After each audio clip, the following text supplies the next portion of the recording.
Shalom, greetings. I believe that every one of you are doing good. We are also doing well by God's grace and through your prayers. God is protecting us in this season and is also teaching us a lot of things. Okay, in this pandemic, especially in this lockdown, we are all thinking in different ways. But at the same time, as children of God, we need to think according to His Word, right? What the Word of God is speaking. Go into your rooms, that's what the Bible says. Shut down and seek unto thy God. Look unto thy God. So we need to understand in this lockdown, this has come after almost 100 years. That means we are very blessed people to face this pandemic. We are very, privileged people to use this for the glory of the Lord and also for the extension of God's kingdom.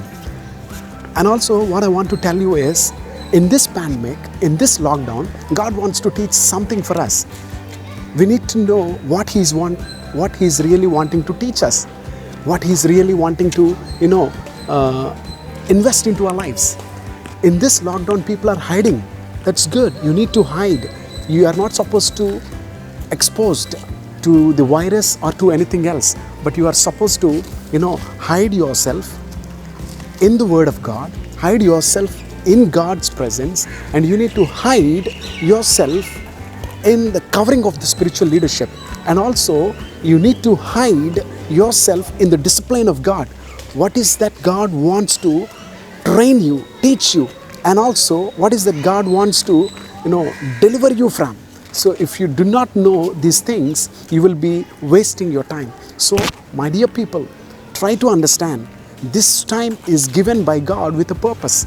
May that purpose be fulfilled in your lives. May that purpose be completely work in your life. So hide in God, hide in His presence, hide in His Word, be filled with the Word of God and meditate the Word of God day and night and be blessed. So may this pandemic, may this lockdown be helpful to all of you.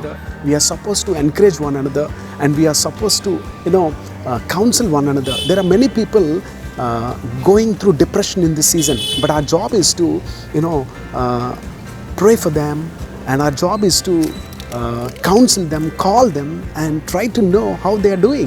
So please, don't simply, be at your homes. Do something for the glory of the Lord and for the extension of His kingdom. May God give you that wisdom. May God give you that anointing. May God give you that kind of grace and use you. Thank you and God bless you.